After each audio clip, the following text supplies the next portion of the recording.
Hello friends, தாய்மாமன் serial next episode review பார்க்கலாமாங்க. பூங்கொடியுமே பயங்கர கோவத்துல இங்க மஞ்சமலை கிட்ட அந்த அழகர் மேல நீங்க கேஸ் கொடுத்து சட்டப்படியா நம்ம போகலாம். அதுவும் இல்லாம நீங்க கோவத்துல அந்த அழகரை ஏதோ ஒண்ணு பண்ணிட்டு நீங்க இங்க இருந்து ஜெயிலுக்கு போனீங்கன்னா எங்களால தாங்கிக்க முடியாது, உங்களை விட்டுட்டு எங்களால இருக்க முடியாது. அதுவும் இல்லாம அவன் தப்பு பண்ண அவன் கண்டிப்பா தண்டனை அனுபவிச்சு ஆகணும். அதுவும் இல்லாம நீங்க அவன் மேல ஒரு கம்ப்ளைண்ட் மட்டும் கொடுத்துருவாங்க அப்படின்னு சொல்லிட்டு இங்க பூங்கொடியுமே மஞ்சமலை கிட்ட சொல்லியிருப்பாங்க. மஞ்சமலையும் இங்க சுடலையும் இதை கேட்டுட்டு அங்க அழகர் மேல கம்ப்ளைண்ட்டுமே கொடுத்துட்டு வந்திருப்பாங்க. அதுவும் இல்லாம அழகர் போலீஸ் ஸ்டேஷன்ல இருக்கணும், அதுவும் இல்லாம போலீஸ் கிட்ட பயங்கரமா அடித்துன்னு அங்கே சாகணும் அப்படின்னு சொல்லிட்டு நினைச்ச இங்க சுடலையும் போலீஸ் கிட்ட பணத்தை கொடுத்து அங்க 2-3 கேஸ போட சொல்லி அங்க அழகரை பயங்கரமா அடிக்க சொல்லி பணத்தையுமே கொடுத்துட்டு வந்திருப்பாங்க. அந்த விஷயமெல்லாம் இங்க அழகருக்கு நாங்க இப்படி எல்லாம் பண்ணிருக்கோம் அப்படின்னு சொல்லிட்டு சுடலையுமே அந்த வீட்டுல பூங்கொடி கிட்ட பேச்சுக்கிட்ட அங்க இருக்க அந்த ராசாத்தி கிட்டன்னு சொல்லிட்டு எல்லாருக்கிட்டையுமே சொல்றாங்க. இதை கேட்ட அங்க ராசாத்தியுமே ரொம்பவே சந்தோஷம். ஒரு சைடு பேச்சுக்கு ரொம்பவே பதட்டமா இருக்கு. என்னதான் இருந்தாலையும் இங்க பூங்கொடியை கடத்திட்டு திருப்பியும் கொண்டு இங்க விட்டுட்டு அழகர் போயிருந்தாலையும் இங்க அழகர் மேல கொஞ்சம் கோவம் இருந்தாலையும் இப்ப அழகர் போலீஸ் ஸ்டேஷன்ல கஷ்டப்படுகிறத பார்த்துட்டு நினைச்சு இங்க பேச்சியால இருக்க முடியல. அதுவும் இல்லாம ரொம்பவே கஷ்டமாகவும் இருக்கு. அதுக்கப்புறம் இங்க மஞ்சமலையுமே அடியே பேச்சு உன் அண்ணனுடைய மகன் கண்டிப்பா வெளியவே வர போறதில்ல, அதுவும் இல்லாம அவன் மேல ஸ்ட்ராங்கான 3 கேஸ் போட்டுட்டு வந்திருக்கோம். அவன் எப்பவுமே வெளியவே வர முடியாது. அவன் கண்டிப்பா அவன் என் பொண்ணுக்கு செஞ்ச துரோகத்துக்கு அவன் கண்டிப்பா தண்டனையை அனுபவிச்சே ஆகணும். அதுவும் இல்லாம எனக்கு இருந்த கோவத்துக்கு அவனை கண்டதுண்டமா விட்டுட்டு இருப்பேன். ஆனா என்னுடைய பொண்ணுடைய பேச்சை கேட்டுக்கிட்டு அவனை உயிரோடு விட்டுட்டுன்னு சொல்லிட்டு நீ ரொம்பவே சந்தோஷப்பட்டுக்கோ. அது மட்டும்தான் உங்களுக்கு சந்தோஷமான ஒரு விஷயம். ஆனா கண்டிப்பா அவன் கூடிய சீக்கிரம் வெளியவே வர முடியாது. அந்த அளவுக்கு அவன் மேல நாங்க கேஸ் கொடுத்துட்டு வந்திருக்கோம் அப்படின்னு சொல்லிட்டு அங்க மஞ்சமலையுமே சொல்லிடுறாங்க. உடனே இதை கேட்ட அங்க பூங்கொடியும் அப்பா இப்ப யாருக்குமே எந்த ஒரு பிரச்சனையுமே இல்லை, இங்க என்னை கடத்திட்டு போனவனும் ஜெயிலுக்கு போயிட்டான், இப்ப எந்த ஒரு பிரச்சனையுமே இல்லை, நீங்க இதுக்கு மேல எனக்கு என்ன பண்ணாலும் சரிப்பா, இதுக்கு மேல நான் எதுவுமே நான் சொல்ல மாட்டேன் அப்படின்னு சொல்லிட்டு அங்க பூங்கொடியுமே சொல்லிடுறாங்க. உடனே இங்க மஞ்சமலைக்கும் பூங்கொடி நான் உனக்கு நல்ல விஷயம் பண்ணணும் அப்படின்னு சொல்லிட்டு நினைச்சேன், அதுவும் இல்லாம அவன் விட்ட சவால்ல நான் ஜெயிக்கணும் அப்படின்னு சொல்லிட்டு நினைச்சுதான் உனக்கு இந்த கல்யாணத்தைவே நான் அரேஞ்ச் பண்ணேன். அந்த சவாலே இல்லைன்னு ஆயிடு போச்சு, என் மூஞ்சில கரியை பூசிட்டாங்க, நான் தோத்து இப்ப நின்றுகிட்டு இருக்கேன். இந்த மாதிரி ஒரு சுச்சுவேஷன்ல அந்த மாப்பிள்ளைய நான் உனக்கு கட்டி வைக்க மாட்டேன். அதுவும் இல்லாம 40 வயசு மாப்பிள்ளையே அந்த சவால்ல ஜெயிக்கணும் அப்படின்னு சொல்லிட்டு தான் நான் இதுக்கு ஓகே சொன்னேன். அதுவும் இல்லாம இப்ப அந்த சவால்ல நான் தோத்ததுக்கு அப்புறம் உனக்கு அந்த மாப்பிள்ளைய நான் கண்டிப்பா கல்யாணம் பண்ணி வைக்க மாட்டேன். நீ நல்லபடியா படிச்சு நீ நினைச்ச மாதிரியே டீச்சர் ட்ரைனிங்க்கு நீ படிக்கலாம், நீ தாராளமா உனக்கு எப்ப கல்யாணம் பண்ணிக்கணும் அப்படின்னு சொல்லிட்டு உனக்கு தோணுதோ அப்ப நீ என்கிட்ட சொன்னா போதும், உனக்கு நல்ல மாப்பிள்ளைய பார்த்து நான் கட்டி வைக்கிறேன் அப்படின்னு சொல்லிட்டு அந்த மஞ்சமலையுமே சொல்லிடுவாங்க. உடனே பூங்கொடியுமே இதை கேட்டுட்டு அங்க ரொம்பவே சந்தோஷத்துல மஞ்சமலையை கட்டி பிடிச்சிக்கிட்டு அப்பா நீங்க எப்பவுமே எனக்கு நல்லது தான் பண்ணுவீங்க, ஆனா உங்களுடைய சந்தோஷத்தையும் நிம்மதியுமே அந்த மாயாண்டி குடும்பத்துல இருந்து எல்லாருமே நம்ம சந்தோஷத்தை கெடுத்துட்டாங்க. உங்களுடைய கையை வெட்டி உங்களுடைய எல்லா சந்தோஷத்தையுமே அவங்க பறிச்சுக்கிட்டாங்க. அவங்க எப்போவுமே நல்லாவே இருக்க மாட்டாங்க. நீங்கள் அவங்க எப்பாவது நீங்கள் அவங்க மேலே இருக்கிற கோவத்தை மறந்தீங்கன்னா கூட பரவாயில்ல, நான் அவங்க மேலே இருக்கிற கோவத்தை நான் எப்போவுமே மறக்க மாட்டேன்.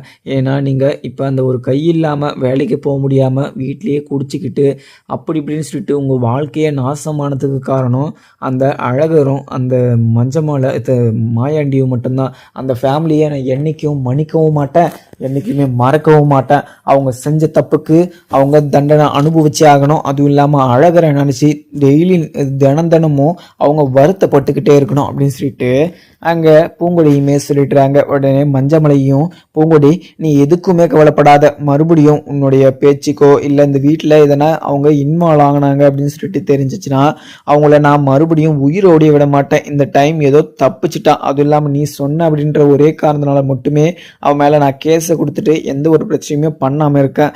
அதே மாதிரி அவங்களுமே இருந்துட்டாங்கன்னா அவங்களுக்கு ரொம்பவே நல்லது. ஆனால் அதையும் மீறி அவங்க இப்படிலாம் பண்ணிட்டு இருந்தாங்கன்னா மறுபடியும் நம்மளுடைய பிரச்சனைக்கு வந்துட்டு இருந்தாங்கன்னா அந்த மஞ்சமலையை விட்டு நான் ஜெயிலுக்கு போக கூட துணிஞ்சிருவேன் அப்படின்னு சொல்லிட்டு அந்த மஞ்சமலை சொல்லவும் உடனே எங்க சுடலையும் ஆமா மச்சான், நீங்க அப்படி சொல்லுங்க மச்சான்.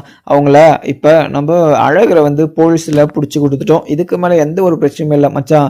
நம்ம பிரச்சனைக்கு போனா இது வேற மாதிரி போவோம். அதனால நம்ம எந்த பிரச்சனையுமே மாட்டிக்க கூடாது அப்படின்னா நம்ம சட்டப்படி மட்டும்தான் போகணும். சட்டப்படி போனா அவங்களுக்குமே தண்டனை கிடைச்சிரும். நாமளும் நம்ம சந்தோஷமாவும் இருக்கலாம். நம்ம அவங்கள அடிக்க போய் நம்மள அவங்க வெட்டி எதுக்கு மச்சான், இப்படி ஒரு பிரச்சனையே வேணாம். அதுவும் இல்லாம இங்க பூங்கொடிக்கு அந்த மாப்பிள்ளையே கட்டி கொடுக்கலாம் மச்சான் அப்படின்னு சொல்லிட்டு சொல்லவும் உடனே மஞ்சமணிக்கும் அடிய சுடலை. நான் ஏதோ கௌரவத்துக்காக இந்த கல்யாணத்தை பண்ணிக்க ஒத்துக்கிட்டேன். ஆனா இப்ப அந்த கல்யாணமே நின்று போயிடுச்சு. இதுக்கு மேலேயுமே இந்த கல்யாணம் நடக்கவும் போறது கிடையாது.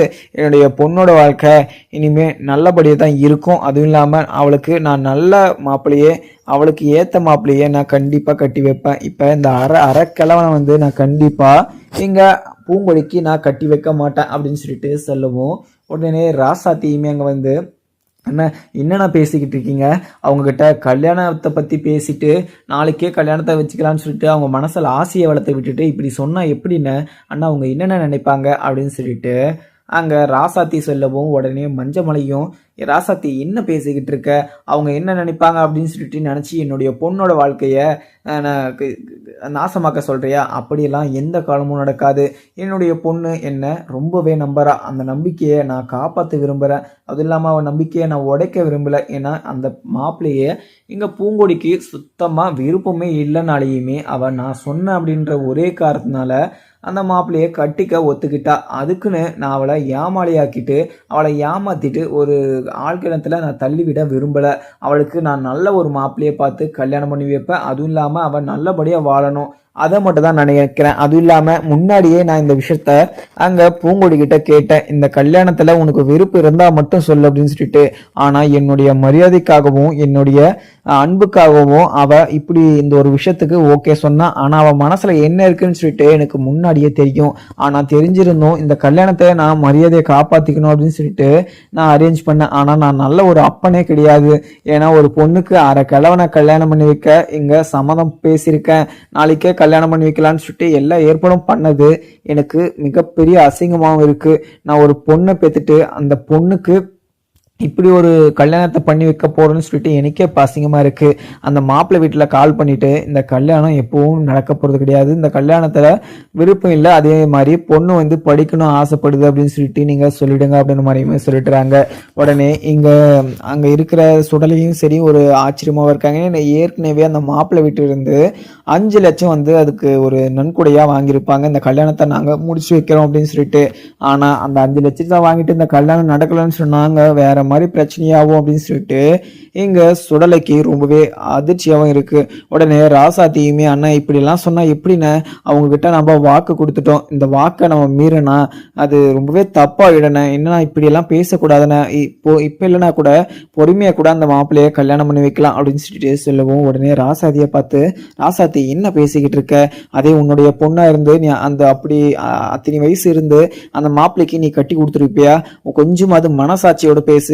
உன்னுடைய பொண்ணை நீ கண்டிப்பா கட்டி கொடுக்க மாட்டல்ல, அதே மாதிரிதான் என்னுடைய பொண்ணோட வாழ்க்கை நல்லா இருக்கணும்னா நான் எந்த ஒரு எல்லைக்குனாலும் போவேன். அதுவும் இல்லாம எப்போ அவளுக்கு கல்யாணமே ஆகலைன்னா கூட பரவாயில்ல, நான் ரொம்ப நாள் வெயிட் பண்ணி கூட என்னுடைய பொண்ணுக்கு நல்ல கல்யாணத்தை பண்ணி வைப்பேன் அப்படின்னு சொல்லிட்டு அங்க மஞ்சமலையுமே சொல்லிட்டுறாங்க. ஒரு சைடு பார்த்தீங்கன்னா இங்க மாயாண்டி, பென்னி, செம்புலின்னு சொல்லிட்டு இவங்க எல்லாருமே அழகரை நினைச்சி வருத்தப்பட்டுக்கிட்டு இருக்க. உடனே இங்க அழகிறவங்க அம்மாவுமே பயங்கரமாக அழுதுகிட்டு இங்கே மாயாண்டி காலில் வந்து, நான் உங்கள் காலில் விழுந்து கெஞ்சி கேட்டுக்கிறேன், அழகரை மட்டும் நீங்கள் வெளியே கொண்டு வந்துருங்க அப்படின்னு சொல்லிட்டு ஒரு சைடு அழகிறவங்க அம்மா விலகவும், உடனே ஒரு சைடு நந்தினியுமே அது கையெழுத்து கும்பிட்டு, மாமா எப்படியாவது அழகர் மாமாவை நீங்கள் வெளியே கொண்டு வாங்க, அழகர் மாமா அங்கே உள்ள ரொம்பவே கஷ்டப்பட்டுட்டு இருப்பாங்க, அவங்கள எப்படியாவது நீங்கள் வெளியே கொண்டு வந்துருங்க மாமா, உங்களை நான் கையெழுத்து கும்பிட்றேன் அப்படின்னு சொல்லிட்டு நந்தினி சொல்லவும், உடனே இவங்க நந்தினி ஒரு சைடும் அழகரவங்க அம்மாவும் ஒரு சைடும் 2 பேரும் அழுதுகிட்டு இருக்காங்க. உடனே இங்க பென்னியுமே, எம்மாடி எதுக்குமா அழுதுகிட்டு இருக்க, நாங்களுமே இங்க அழகரை வெளியே கொண்டு வரணும் அப்படின்னு சொல்லிட்டு எவ்வளவோ முயற்சி பண்ணிட்டோம், ஆனா எந்த ஒரு விஷயமும் ஓகே ஆட. அதுவும் இல்லாம வக்கீல் கிட்ட கேட்டாலுமே வக்கீலுமே இந்த விஷயத்துல நாங்க எதுவுமே பண்ண முடியாது, அதுவும் இல்லாம பொண்ணு கடத்தின கேஸ்ல உள்ள போனா அதுக்கான கேஸ் கொடுத்தவங்க வந்து வாபஸ் பண்ணா மட்டும்தான் அந்த ஒரு விஷயம் வந்து போலீஸ் எடுத்துக்கிட்டு இங்கே அழகரை வெளியே விடுவாங்க. மற்றபடி எந்த ஒரு விஷயத்தினாலையுமே அவங்க அங்கே அழகரை வந்து வெளியே விட மாட்டாங்கன்னு சொல்லிட்டு ரொம்பவே ஸ்ட்ரிக்டாகவும் சொல்லிட்டாங்க அப்படின்ற மாதிரியுமே சொல்லவும், உடனே இதை கேட்டதுமே அங்கே அழகிறவங்க அம்மாவுமே பயங்கரமாக அழுதுகிட்டு, எங்க இப்படி நான் கெஞ்சி கேட்டுக்கிறேன், உங்க காலில் விழுந்து கேட்டுக்கிறேன், நீங்க எப்படியாவது அழகரை வந்து நீங்க வெளியே கொண்டு வாங்க, எனக்காக அவன் என்னுடைய மரியாதையை காப்பாற்றணும் அப்படின்னு சொல்லிட்டு அவன் இப்படி போய் ஒரு முட்டாள்தனமான ஒரு விஷயத்த பண்ணுவான்னு சொல்லிட்டு தான் நானுமே அந்த சென்னைக்கு போற விஷயத்துல நான் ஓகே சொன்னேன். அதுவும் இல்லாம அவனை சென்னைக்குமே அமுச்சு விட்டீங்க. ஆனா அவன் என்ன அசிங்கப்பட வைக்க கூடாது, அம்மாவை சந்தோஷமா இருக்கணும், அம்மா யார் எப்பவுமே யார் முன்னாடியும் அசிங்கப்பட்டு நிக்க கூடாதுன்னு சொல்லிட்டு அவன் இப்படி ஒரு காரியத்தை பண்ணிட்டான். எங்க நீங்க அவனை மன்னிச்சு எப்படியாவது நீங்க அவனை போலீஸ் ஸ்டேஷன்ல இருந்து வெளியே கொண்டு வந்துருங்க அப்படின்னு சொல்லிட்டு அங்க இருக்கிற அழகரவங்க அம்மாவுமே அழுதுகிட்டே சொல்லவும், உடனே இங்க மாயாணியுமே பேசுறாங்க. இங்க பாரு, இங்க பாருங்கம்மா, நான் கண்டிப்பாக அவங்க அழகரை வெளியவே கொண்டு வர முடியாது. அதுவும் இல்லாமல் போலீஸ் ஸ்டேஷனில் நாங்கள் போய் பேசிட்டே வந்துட்டோம். போலீஸ் அங்கே அழகரை பார்க்கறதுக்கு உள்ளே கூட விட மாட்டுறாங்க. ஆனால் ஒரே வழி தான் இருக்குது. இதுக்கு இந்த ஒரு வழி இருந்தால் மட்டும்தான் இங்கே அழகர் வந்து வெளியே வருவான். அதுக்கு அந்த மஞ்சமலை போய் இங்கே அழகர் மேலே இருக்கிற கேஸை வந்து வாபஸ் வாங்கினா மட்டும்தான் அழகர் வந்து வெளியே வர்றதுக்கு இங்கே எல்லா ஒரு இதுவுமே இருக்குது. நம்ம இப்போ போய் என்ன பண்ணாலையுமே, வக்கீலை கூட்டிகிட்டு போனாலையுமே எந்த ஒரு விஷயமும் நடக்க போகிறதே கிடையாது. ஏன்னா பொண்ணு விஷயத்தில் அங்கே அழகர் மாட்டிருக்கான். பொண்ணுக்கான சட்டம் வந்து இப்போல்லாம் நிறையவே மாறிடுச்சு. அதனால ரொம்பவே ஸ்ட்ரிக்டாகவும் இருக்காங்க. இப்போ நான் எதுவுமே பண்ண முடியாது அப்படின்னு சொல்லிட்டு அங்கே மாயாண்டியுமே சொல்லிடுவோம். உடனே அங்கே எல்லாம் கேட்டுட்டு பயங்கரமாக அழுதுகிட்டுமே இருக்காங்க. ஒரு சைடு இங்கே பேச்சுக்கு வந்து கால் பண்ணுறாங்க பென்னியுமே. உடனே பேச்சுக்கு கால் பண்ணி அங்கே பென்னி பேசுகிறாங்க. ஏம்மா பேச்சு, எப்படிம்மா இருக்க? இங்கே இப்படி ஆயிடுச்சம்மா, இங்கே அழகிற வேலை போலீஸ் ஸ்டேஷனில் பிடிச்சிட்டு போயிட்டுருக்காங்க. அதுவும் இல்லாமல் அழகிற வெளியவே விட மாட்டேன். அதுவும் இல்லாமல் அவனுக்கு ஆயுள் தண்டனை வாங்கி கொடுக்குற வரைக்கும் அவனை நான் வெளியவே விட மாட்டேன் அப்படின்னு சொல்லிட்டு போலீஸுமே சொல்கிறாங்க. அதுவும் இல்லாமல் அவன் மேலே கேஸ் வந்து ஸ்ட்ராங்காக வேறு கொடுத்துருக்காங்க. அவன் மேலே இருக்கிற கேஸை வந்து எஃப்ஐஆருமே போட்டுட்டாங்க. இதுக்கு மேலே என்ன பண்ணுறதுன்னு தெரியலமா அப்படின்னு சொல்லிட்டு பென்னியுமே அங்கே பேச்சுக்கிட்ட சொல்லவும், உடனே அங்கே பேச்சியுமே அண்ணன் இங்கே அண்ணன் எங்கண்ணே, அண்ணன் எங்கே இருக்கிறாங்க அப்படின்னு சொல்லிட்டு அங்கே பேச்சியுமே கேட்கவும், உடனே இங்கே இந்த பென்னியுமே அங்கே இருக்கிற மாயாண்டிக்கிட்டையுமே அண்ணன் இது உங்ககிட்ட தங்கச்சி பேசணுமா அப்படின்னு சொல்லிட்டு ஃபோனையுமே கொடுக்குறாங்க. உடனே அழுதுகிட்டே அங்கே மாயாண்டியுமே பேச்சுக்கிட்ட சொல்லுமா அப்படின்னு சொல்லிட்டு சொல்லவும், உடனே அழுதுகிட்டே அங்கே இருக்கிற பேச்சையும் அண்ணன் இப்படி ஆயிடுச்சண்ணே என் பொண்ணை நீங்கள் சொன்னீங்க அப்படின்னு சொல்லிட்டு அங்கே எங்கள் வீட்டில் இருந்து எங்கள் அழகரை தூக்கிட்டு போகிறத நான் என் 2 கண்ணால் பார்த்தேன். ஆனால் எனக்கு கொடுத்த வாக்கை நீங்கள் நிறைவேற்றி தான் எங்கள் பூங்கொடியை நீங்கள் கடத்திட்டு வர சொன்னீங்கன்னு சொல்லிட்டு நினச்சி அழகரை நான் தூக்கிட்டு போக சொன்னேன். ஆனால் அழகர் வந்து அந்த வீட்டில் இருக்கிற என்னுடைய புருஷனை அசிங்கப்படுத்தணும் அப்படின்னு சொல்லிட்டு இங்கே பூங்கொடி கடத்தினேன் அப்படின்ற மாதிரியுமே சொல்கிறான். ஆனால் அவன் கண்டிப்பாக இங்கே பூங்கொடி காலத்தில் தாலி கட்டி நல்லபடியாக சந்தோஷமாக இருப்பான்னு சொல்லிட்டு நினச்சேண்ணே. ஆனால் எதுவுமே நடக்கலண்ணே. அண்ணன் இந்த குடிகாரங்கிட்ட கண்டிப்பாக இந்த பொறுப்பை விட்டால் அவன் ஏதோ ஒரு விஷயம் ஏடோகூடமாக பண்ணி இங்கே இருக்கிற பூங்கொடியோட வாழ்க்கையை நாசம் பண்ணிடுவான் அப்படின்னு சொல்லிட்டு தானே நான் இந்த பொறுப்பை உங்ககிட்ட ஒப்படைச்சேன். ஆனால் உங்கள் பேச்சை கேட்காம இப்போ இப்படியெல்லாம் ஆயிடுச்சேண்ணே. அண்ணன் எனக்கு என்ன பண்ணுறதுன்னு சொல்லிட்டு தெரியல. நான் வேணும்னா எங்கள் பூங்கொடி கிட்ட பேசி பார்க்குறேன். பூங்கொடி இந்த கேஸை வாபஸ் வாங்கினா மட்டும்தான் இங்கே உள்ளே இருக்கிற அழகையுமே வெளியே வர முடியும் அப்படின்னு சொல்லிட்டு மறுபடியும் இங்கே மாயாண்டியுமே அங்கே பேச்சுக்கிட்ட சொல்லவும், அண்ணா என்னென்ன சொல்கிறீங்க, இங்கே இருக்கிற பூங்கொடி கண்டிப்பாக நான் சொல்கிற விஷயத்த கேட்கவே மாட்டா. அதுவும் இல்லாமல் இந்த விஷயத்தை பற்றி நான் கண்டிப்பாக பேசி பார்க்குறேன். இங்கே பூங்கொடி இந்த விஷயத்தில் அழகர் மேலே இருக்கிற கேஸை வாபஸ் வாங்குறாளா இல்லைன்னு சொல்லிட்டு எனக்கு தெரியலண்ணே. ஆனால் என்னால் முடிஞ்சதை கண்டிப்பாக இங்கே நான் என்னுடைய பொண்ணுக்கிட்ட பேசி பார்க்குறேன் அப்படின்னு சொல்லிட்டு அங்கே இருக்கிற பேச்சையுமே சொல்லவும், உடனே இங்கே மாயாண்டியும் பேச்சு நீ எப்படி இருக்க பேச்சு, இந்த விஷயத்தில் உன்னை எதனா உங்கள் புருஷன் எதனா அடித்தானா எதனா பண்ணானா அப்படின்னு சொல்லிட்டு கேட்கவும், உடனே அண்ணே இல்லைண்ணே எனக்கெல்லாம் எந்த குறையும் இல்லைண்ணே, நான் ரொம்பவே சந்தோஷமாக தான் இருக்கேன். நீங்கள் நல்லா இருந்தால் எனக்கு அதுவே போதும். நான் நல்லா இருக்கட்டும் அப்படின்னு சொல்லிட்டு நான் நல்லா இருக்கணும் அப்படின்னு சொல்லிட்டு நீங்கள் எனக்காக இவ்வளவோ பண்ணியிருக்கீங்க. எனக்காக நீங்கள் 10 வருஷம் ஜெயில் தண்டனை அனுபவிச்சிருக்கீங்க. உங்களுடைய சந்தோஷத்தை, உங்களுடைய நிம்மதியை கெடுத்து நீங்கள் ஜெயிலில் எவ்வளோ கஷ்டப்பட்டுருப்பீங்க அப்படின்னு சொல்லிட்டு எனக்கு நல்லாவே தெரியும். ஆனால் உங்களை மாதிரி இங்கே அழகரை நான் கஷ்டப்பட விட மாட்டேன். எப்படியாவது இங்க அழகர் மேல எந்த ஒரு தப்பும் இல்லை அப்படின்னு சொல்லிட்டு இந்த கேஸை வாபஸ் வாங்க நான் பூங்கொடி கிட்ட பேசியே ஆகணும் அப்படின்னு சொல்லிட்டு அங்க பேச்சியுமே சொல்லிடுறாங்க. உடனே அங்க இருக்கிற மாயாண்டியும், சரி பேச்சு, நீ ஏதோ ஒண்ணு பாரு, அதுவும் இல்லாம நான் உங்ககிட்ட பேசிட்டு இருக்கேன் அப்படின்னு சொல்லிட்டு உன்னுடைய புருஷன் பார்த்தானா உன்னை இந்த கண்டபடி திட்டி உன்னை அடிப்பான். அதை பார்த்துக்கிட்டு இல்லை வாயில கேட்டுக்கிட்டு என்னால தாங்க முடியாது, நீ பாருமா, நீ உன்னோட வேலையை பாரு, அதுவும் இல்லாம நான் அப்புறம் பண்றேன் அப்படின்னு சொல்லிட்டு அங்கிருந்து இங்க பேச்சு கிட்ட பேசி முடிச்சதும் மாயாண்டியுமே போனை கட் பண்ணிடுறாங்க. அதுக்கப்புறம் பேச்சையுமே இதை கேட்டதுல இருந்து, ஐயோ இங்க அழகர் வெளியே வர முடியாதுன்னு வேற அண்ணன் சொல்றாரு, இங்க ஒரே வழிதான் இருக்கு, அதுவும் இல்லாம நாங்க பூங்குடி இந்த கேஸை வாபஸ் வாங்கினானா இந்த கேஸ் எப்பவுமே எடுக்காது அப்படின்னு சொல்லிட்டு அங்க பேச்சையுமே முடிவு பண்றாங்க. உடனே இங்க பூங்கொடி கிட்ட போயிட்டு, பூங்கொடி நான் ஒரு விஷயம் சொல்றேன், நீ இந்த விஷயத்த மட்டும் கேட்குறியா? அதுவும் இல்லாம அண்ணன் எனக்கு ஃபோன் பண்ணி ரொம்பவே பயங்கரமா ஃபீல் பண்ணி அழுதுகிட்டு இருக்காங்க. அண்ணனுடைய கஷ்டத்தை என்னால் பார்க்க முடியாது பூங்குடி, நீ எப்படியாவது எங்கள் அழகர் மேலே இருக்கிற கேஸை வாபஸ் வாங்குறியா பூங்குடி? மறுபடியும் இப்படி ஒரு தப்பு நடக்காமல் நான் பார்த்துக்கிறேன் பூங்குடி. பிரச்சனைக்கே எப்போவுமே நம்ம வீட்டு சைடு தலை வச்சு கூட படுக்க மாட்டான். இந்த ஒரு டைம் மட்டும் இங்கே அழகரை நீ எப்படியாவது ஏதோ ஒரு விஷயத்த சொல்லி வெளியே கொண்டு வந்துரு பூங்குடி அப்படின்னு சொல்லிட்டு கெஞ்சவும், உடனே பூங்குடியும், அம்மா என்னம்மா பேசிக்கிட்டு இருக்கீங்க? உங்களுடைய பொண்ணை கடத்திட்டு போயிட்டு நைட்டு ஃபுல்லாக வச்சுட்டு இருந்து மார்னிங் எடுத்துகிட்டு விட்டுட்டு போயிருக்கான். அவன் மேலே நீங்கள் கோவப்படாமல் அவன் மேலே இருக்கிற கேஸை வாபஸ் வாங்கன்னு சொல்லிக்கிட்டு இருக்கீங்க. அம்மா நீங்கள் யாருமா? உங்களுக்கு கொஞ்சமாவது உங்களுடைய பொண்ணு மேலே பாசம் இருக்கா? இருந்திருந்தா நீங்கள் இப்படியெல்லாம் பேசியிருந்துருப்பீங்களா அப்படின்னு சொல்லிட்டு அங்கே இருக்கிற பூங்கொடி கேட்கவும், உடனே இங்கே பேச்சையும், என்னால் அப்படி யோசிக்க முடியாது அத்தா, எனக்கு உங்களை பெற்றதை விட வேற என்ன நான் தப்பு பண்ணேன்? இந்த வீட்டில் நான் ரொம்பவே கஷ்டத்தை அனுபவிச்சிட்டேன். அதுவும் இல்லாமல் உன்னுடைய அப்பா என்னை எவ்வளோலாம் கஷ்டப்படுத்திருக்கான்னு தெரியுமா? அத்தனையும் தாங்கி நான் சந்தோஷமா இருக்கேனா அதுக்கு காரணம் யாரு தெரியுமா? என்னுடைய அண்ணன். அதுவும் இல்லாமல் இப்போ வரைக்கும் இங்கே உங்கள் அப்பா சந்தோஷமா இருந்ததுக்கு காரணம் அதுவுமே என்னுடைய அண்ணன். ஏன்னா என்னுடைய அண்ணன் வீட்டில இருந்து என்னெல்லாம் கொடுத்தாங்களோ அதெல்லாம் விற்று கரைச்சி குடிச்சிட்டு இன்னைக்கு வரைக்கும் அவன் வாழ்ந்துகிட்டு இருக்கான். இதுக்கு மேலே வாழணும்னு சொல்லிட்டு அன்னைக்கு எல்லார் முன்னாடியும் அந்த மணமேடையில அந்த சொத்தையுமே கேட்டான். அந்த சொத்தை வாங்கின உடனே அவன் எந்த ஒரு விஷயத்துக்காகவும் அவன் யூஸ் பண்ண மாட்டான். அதை குடிச்சு அழிக்கிறதுக்கே அவன் யூஸ் பண்ணிடுவான். ஏன்னா இங்கே இருக்கிற சுடலை அங்கே அவர்கிட்ட போய் ஏற்றி விட்டு அவரை கோவப்படுத்தி டெய்லியும் அங்கே ஆளுக்கு 2 சொல்லிட்டு தினைக்கும் குடிச்சிக்கிட்டே இருக்காங்க. இப்படியெல்லாம் குடிச்சா அவங்களுடைய வயிறு தாங்குமா?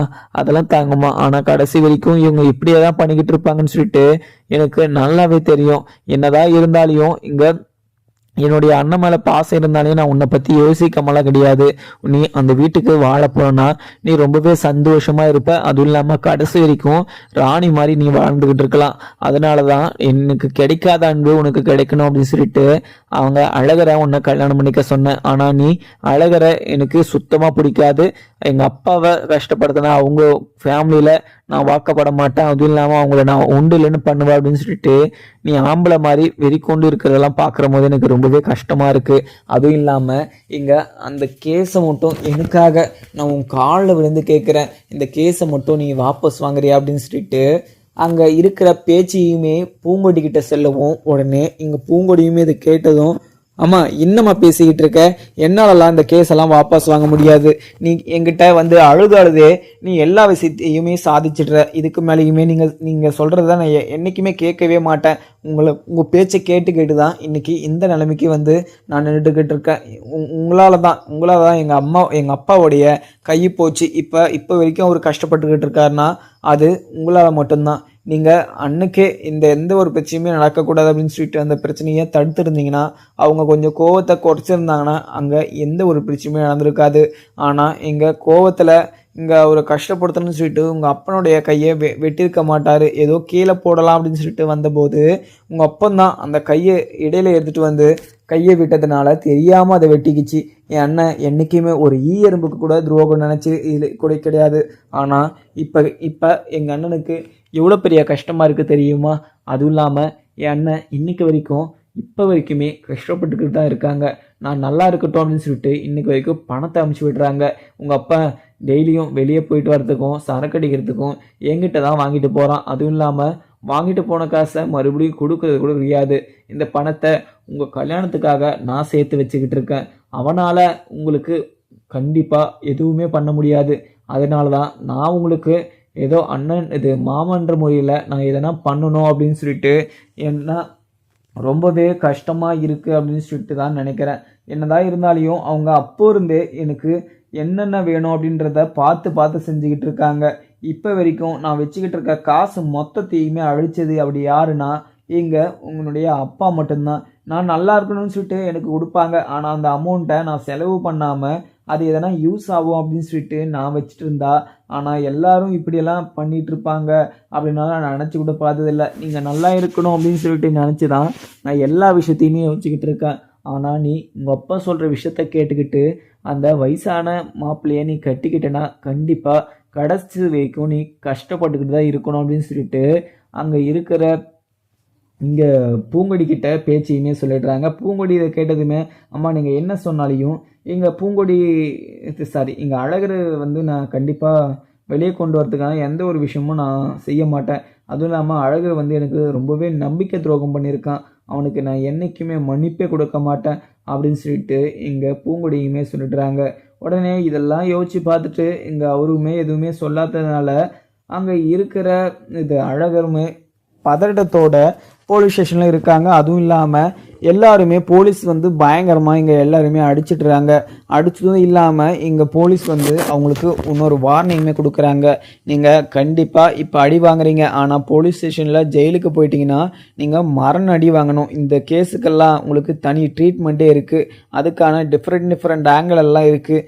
ஆனால் நீங்கள் அந்த அடியை வாங்கிட்டு நீங்கள் சைலண்ட்டாக இருக்கணும். சவுண்டு வந்துச்சுன்னா மறுபடியும் அதே மாதிரி பண்ணிக்கிட்டே இருப்பாங்க அப்படின்னு சொல்லிட்டு இங்கே எல்லாருமே சொல்லிடுறாங்க. இங்கே போலீஸுமே சொல்லிடுறாங்க. அதுக்கப்புறம் என்ன, இங்கே மாயாண்டி பென்னி செம்பிளின்னு சொல்லிட்டு எல்லாருமே என்ன பண்ணுறதுன்னு சொல்லிட்டு தெரியாமல் முழிச்சுக்கிட்டு இருக்க. நம்ம பேசாமல் இங்கே பூங்கொடிக்கிட்ட போய் மன்னிப்பு கேட்டு இங்கே அழகர் மேலே இருக்கிற கேஸை வாபஸ் பண்ண சொன்னால் மட்டும்தான் இந்த விஷயம் எல்லாருக்குமே நல்லா இருக்கும். அதுவும் இல்லாமல் எங்கள் அழகருமே எந்த ஒரு பிரச்சனையும் இல்லாமல் வெளியே வந்துடுவான். இன்னும் இதுக்கு மேலே போலீஸ் ஸ்டேஷனில் அழகர் இருந்தானா கண்டிப்பாக அழகரை அடிச்சே கொண்டுருவாங்க. அதனால் நம்ம கூடிய சீக்கிரம் அங்கே போலீஸ்கிட்ட சொல்லி நம்ம வெளியே கொண்டு வரணும் அப்படின்னு சொல்லிட்டு இங்கே வீட்டில் இருந்து பென்னிக்கிட்ட அங்கே இருக்கிற மாயாண்டியுமே சொல்லிடுறாங்க. பென்னியுமே இது கேட்டுட்டு அது சரி நீங்கள் சொல்கிறது தான் கரெக்டான விஷயம்னு எனக்குமே தோணுது. இங்கே நம்ம பூங்கொடிக்கிட்ட போய் பேசினா கண்டிப்பாக மனசு மாறுறதுக்கு வாய்ப்பு இருக்குது அப்படின்னு சொல்லிட்டு சொல்கிறாங்க. ஒரு சைடு வீட்டில் உட்காந்துக்கிட்டு பூங்கொடியுமே வருத்தப்பட்டுக்கிட்டு இருக்க அங்கே பேச்சு சமாளி செஞ்சுக்கிட்டு இருக்காங்க. ஒரு சைடு இங்கே ராசாத்தியும் அங்கே இருக்கிற சுடலையுமே வெளியே போயிடுறாங்க. உடனே அங்கே இருக்கிற மஞ்சமலன்னு சொல்லிட்டு அவங்களுமே கொஞ்சம் வெளியில் வேலை இருக்குது அப்படின்னு சொல்லிட்டு அங்கேருந்து கிளம்பிடலாங்க. உடனே இங்கே பென்னி செம்புலி அங்கே இருக்கிற மாயாண்டின்னு சொல்லிட்டு எல்லாருமே பூங்கொடி பார்க்கறதுக்காக வராங்க. உள்ளே வந்ததுமே இங்கே அவங்கள பார்த்ததும் பயங்கர கோவத்துலேயுமே பார்த்துக்கிட்டு இருக்காங்க. பூங்கொடியுமே இங்கே எதுக்கு வந்தீங்க, நீங்களாம் இங்கே வராதிங்க, அதுவும் இல்லாமல் நீங்கள் யார் அப்படின்னு சொல்லிட்டு பயங்கர கோவத்துலேயுமே அங்கே இருக்கிற உள்ளே மேலே இருக்கிற ஒரு இவங்களுமே சொல்லிக்கிட்டு இருக்கவும் உடனே மாயாண்டியும் இந்த பூங்கொடிக்கிட்ட போட்டு எம்மாடி நீ எப்படியாவது உன் காலில் கூட விழுந்து தர்றேன். என்னுடைய பையன் பண்ணது மிகப்பெரிய ஒரு தப்பு தான். அந்த தப்புக்கு நான் உங்ககிட்ட மன்னிப்பு கேட்டுக்கிறேன். ஆனால் நீ எப்படியாவது அவன் மேலே இருக்கிற கேஸை மட்டும் நீ வாபஸ் வாங்கினேன்னா எனக்கு ரொம்பவே சந்தோஷமா இருக்கும். அதுவும் இல்லாமல் அவன் ஜெயிலில் இருந்து நான் எப்பவுமே பார்த்ததே கிடையாது. அதனால தான் நான் சொல்கிறேன். ஏன்னா அவன் ரொம்பவே கஷ்டப்பட்டுக்கிட்டு இருக்கான். அதுவும் இல்லாமல் இதுக்கு மேலேயுமே அவனை கஷ்டப்பட நான் விரும்பலை. அவனுக்கு முன்னாடியே நான் 10 வருஷம் போய் ஜெயிலில் இருந்துட்டு எனக்கு அந்த ஜெயிலில் இருந்தபோது எவ்வளோ பெரிய கஷ்டமாக இருந்துச்சுன்னு சொல்லிட்டு எனக்கு நல்லாவே தெரியும். அதனால் அவனை நான் போலீஸ் ஸ்டேஷனில் விடலை. அதுவும் இல்லாமல் அவனை ஏன் இப்படி போட்டு அடிச்சிருக்கீங்க, எல்லாமே காயம் ஆகிட்டு இருக்கு. அது இல்லாமல் அவன் உங்கள் மேலே எவ்வளோ பெரிய நம்பிக்கை வச்சுட்டு இருப்பான். அந்த நம்பிக்கையை நீங்கள் உடச்சி எறிந்துட்டு இப்போ இப்படி ஒரு விஷயத்த நீங்கள் பண்ணிக்கிட்டு இருக்கீங்க. எம்மாடி நீ எப்படியாவது அங்கே அழகர் மேலே இருக்கிற கோவத்தை நீ ஓரம் ஒதுக்கி வச்சுட்டு ஏதோ என்னுடைய உன்னுடைய மாமான்னு சொல்லிட்டு நினச்சி இந்த ஒரு டைம் மட்டும் அவனை மன்னிச்சு விட்டுருமா. மறுபடியும் உன்னுடைய வீட்டு பக்கம் கூட தலை வச்சு கூட படுக்க முடியாத அளவுக்கு நான் இங்கே அழகர்கிட்ட பேசிக்கிறேன் அப்படின்னு சொல்லிட்டு அங்கே மாயாண்டியுமே சொல்லிட்டாங்க. உடனே இதை கேட்ட அங்கே பூங்கொடியுமே யோசிச்சுக்கிட்டே நின்றுக்கிட்டு இருக்க. ஒரு சைடு அங்கே பேச்சையுமே பேசியிருப்பாங்க பூங்கொடிக்கிட்ட. ஆனால் அதை கேட்டு கூட நான் அவங்க மேலே இருக்கிற கேஸை நான் வாபஸ் வாங்க மாட்டேன் அப்படின்னு சொல்லிட்டு பூங்கொடி சொல்லியிருப்பாங்க. இப்போ அந்த மாயாண்டி சொல்லி அங்கே கொஞ்சம் யோசிச்சுக்கிட்டு நின்றுக்கிட்டு இருக்காங்க. அதுவும் இல்லாமல் கேஸை வாபஸ் வாங்கிறதுக்கான ஒரு விஷயங்களை யோசிச்சுக்கிட்டுமே இருக்காங்க இங்கே பூங்கொடியுமே. அதுக்கப்புறம் என்ன நடக்குன்னு பார்க்கலாமாங்க. வீடியோ பிடிச்சா லைக் பண்ணுங்கள். Thank you friends.